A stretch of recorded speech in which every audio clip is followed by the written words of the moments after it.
Selamat pagi anak-anakku sekalian. Pada hari ini, selamat pagi anak-anakku sekalian. Assalamualaikum warahmatullahi wabarakatuh. Baik, kita lanjutkan untuk materi hari ini. Selamat pagi. Assalamualaikum warahmatullahi wabarakatuh. Hari ini kita sampai di bab 2, yaitu tentang perjalanan wisata.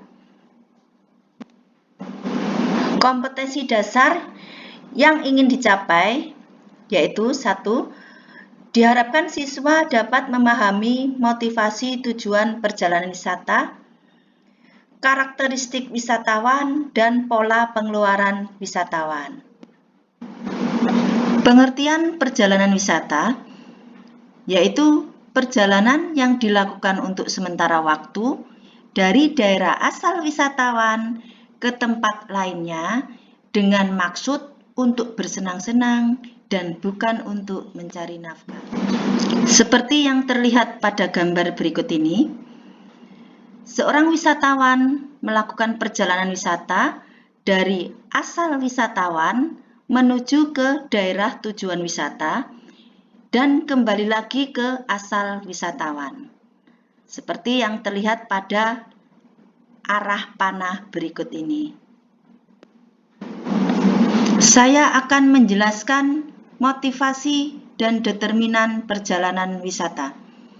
Setiap wisatawan mempunyai motivasi dan determinan, yang mana motivasi dan determinan tersebut akan mempengaruhi jenis aktivitas atau kegiatan yang dilakukan wisatawan dengan menggunakan fasilitas yang tersedia di daerah tujuan wisata. Pengertian dari motivasi wisata, yaitu tujuan seseorang, dalam hal ini wisatawan, untuk melakukan perjalanan wisata. Kita kelompokkan motivasi wisata menjadi 4 kelompok, yaitu physical motivations, yaitu motivasi untuk memenuhi kepuasan fisik badaniah. Contohnya, istirahat, olahraga, pengobatan, dan lain-lain. Yang kedua, culture motivations, yaitu untuk mengetahui nilai-nilai budaya, seni, tata cara hidup, kegiatan keagamaan, dan lain-lain. Yang ketiga, interpersonal motivation, yaitu tujuan untuk berhubungan dengan orang lain, mengunjungi sanak keluarga, teman, dan lain-lain. Yang keempat, social status atau prestige motivation, yaitu untuk mendapatkan pengakuan, perhatian, atau reputasi dari lingkungan sosial.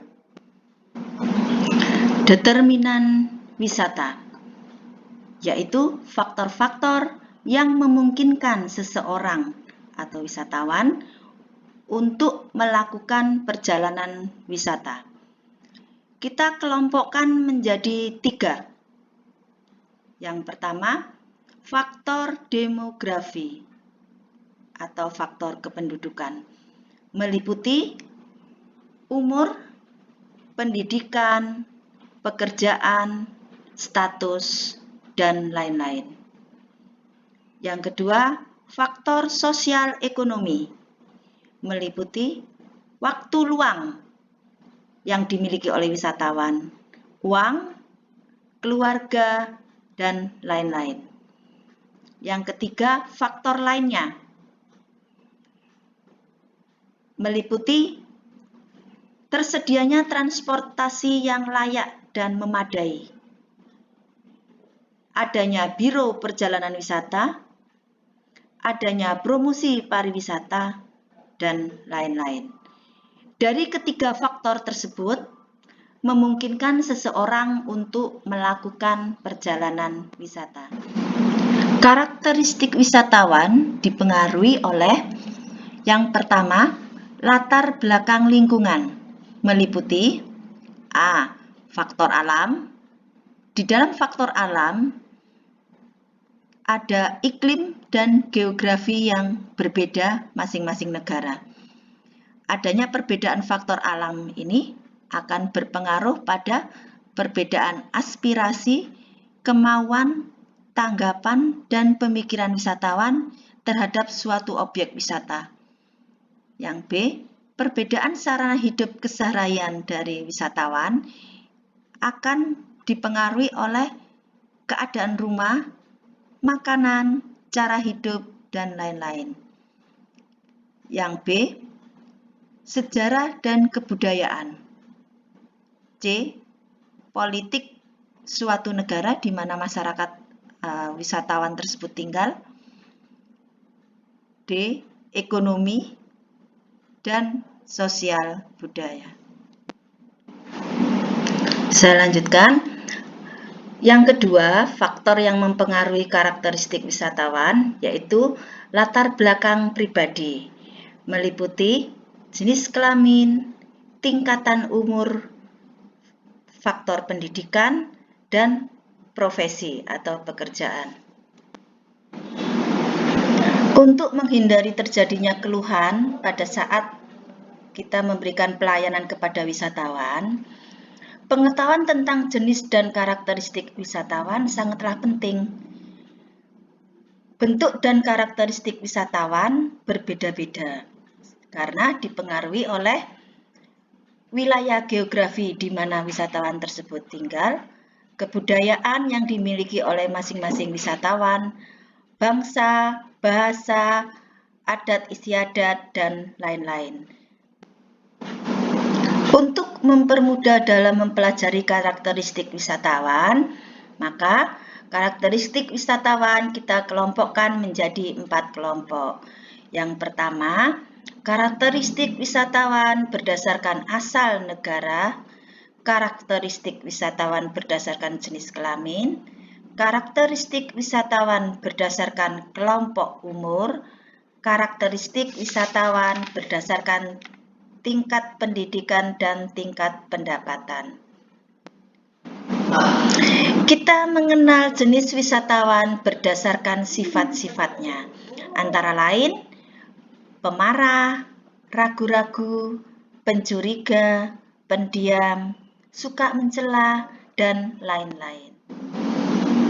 Secara garis besar ya, kebutuhan wisatawan meliputi kebutuhan fisik yang terkait dengan makan dan minum, beristirahat, kebutuhan badaniah ya, kebutuhan fisik. Yang kedua, kebutuhan untuk santai dan bersenang-senang. Yang ketiga, kebutuhan untuk dihargai dan diperhatikan. Yang keempat, kebutuhan yang bersifat curiosity. Jenis wisatawan kita kelompokkan berdasarkan tujuan wisata. Yang pertama, family, yaitu wisata keluarga. Wisata yang dilakukan bersama-sama dengan anggota keluarga. Hedonistik atau wisata kebebasan, yaitu wisata yang tidak terikat pada paket tur yang dikeluarkan oleh Biro Perjalanan Wisata. Backpacker, yaitu wisata praktis dan hemat. Ekskursionis, wisata singkat, kurang dari 24 jam. Educational tourist, wisata pendidikan. Religious tourist, yaitu wisata religi atau keagamaan. Snowbird market, wisata dari negara dingin ke negara tropis atau sebaliknya. Ethnic minority, yaitu wisata mengunjungi suku-suku terasing. Disability tourist, yaitu wisatawan difabel atau berkebutuhan khusus.